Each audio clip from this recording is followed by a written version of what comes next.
राजा और पंडित की कहानी। एक समय की बात है, गौंतुर नाम के एक गांव में एक पंडित जी रहा करते थे।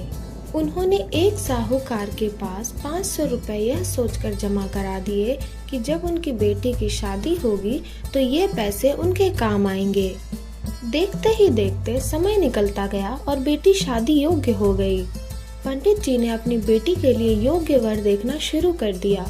उन्हें अपनी पुत्री के लिए एक लड़का पसंद भी आया, जिसके बाद पंडित जी साहूकार के पास अपने पैसे लेने गए। साहूकार ने उन्हें पैसे देने से इनकार करते हुए कहा, मेरे पास आपने कोई पैसे जमा नहीं कराए। आपके पास क्या सबूत है कि आपने मेरे पास पैसे रखे थे? क्या आपके पास उसका कोई लिखित प्रमाण है? साहूकार की ये बातें सुनकर पंडित जी परेशान हो जाते हैं और वे समझ जाते हैं कि साहूकार ने उनके पैसे हड़प लिए हैं। एक दिन पंडित जी मंदिर से घर लौट रहे थे, तभी उनके दिमाग में विचार आया कि उन्हें उस साहूकार की शिकायत राजा से करनी चाहिए। हो सकता है राजा इस परेशानी का कोई हल निकाल दें। पंडित जी बिना देरी किए राजा से मिलने के लिए पहुंच गए और वहां जाकर उन्होंने अपनी परेशानी राजा के सामने रखी। पंडित जी की बात सुनकर राजा ने कहा कि कल नगर के लिए हमारी सवारी निकलेगी। तुम उस समय उस साहूकार की दुकान के सामने जाकर खड़े हो जाना। राजा की बात सुनकर पंडित जी अपना झोला उठाकर घर को निकल गए। अगले दिन राजा की सवारी निकली। नगर वासियों ने उन्हें फूलों की माला पहनाई व आरती उतारी।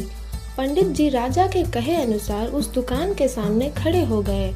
राजा की सवारी साहूकार की दुकान के सामने आई तो राजा ने पंडित जी को देखकर प्रणाम किया और उनसे कहा कि आप यहाँ क्या कर रहे हैं?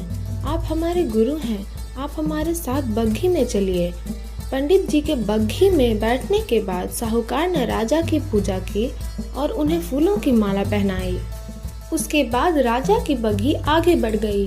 पंडित जी को कुछ दूर आगे जाने के बाद राजा ने बग्घी से उतार दिया और बोला कि मैंने अपना काम कर दिया है, अब आगे देखो क्या होता है। पंडित और राजा के संबंध को देखकर साहूकार सोच में पड़ गया और उसे घबराहट होने लगी कि कहीं पंडित उसकी शिकायत राजा से न कर दे।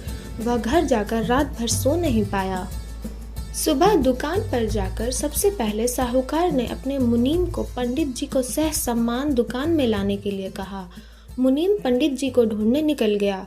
कुछ देर बाद पंडित जी उसे नगर में एक पेड़ की छांव में आराम करते हुए नजर आए। मुनीम ने पंडित जी को कहा कि साहूकार ने उनको दुकान में लेकर आने के लिए भेजा है। मुनीम पंडित जी को सम्मान के साथ दुकान लेकर जाता है। साहूकार पंडित जी को आदर सम्मान के साथ बिठाते हुए कहता है, मैंने पुराने खाते की जांच अच्छी तरह से की और उसमें आपने मुझे 500 रुपए दिए थे। इसकी जानकारी मिली है। यह पैसा पिछले 10 सालों से मेरे पास जमा है, जिस वजह से इसका ब्याज मिलाकर यह 12,500 रुपए हो गए हैं।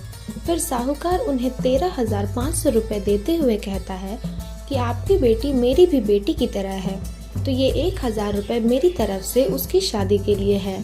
साहूकार ने पंडित जी को 13,500 रुपए देकर बड़े ही प्रेम के साथ विदा किया। इस तरह पंडित जी को उनके अपने पैसों के साथ ही उनका ब्याज और शादी के लिए साहूकार की तरफ से 1,000 रुपए अतिरिक्त मिल गए। कहानी से सीख यह मिलती है कि अगर कोई किसी को परेशान कर रहा है तो उसके सामने गिड़गिड़ाने की बजाय ऐसे व्यक्ति की मदद मांगे जो इस समस्या से उसे निकाल सके।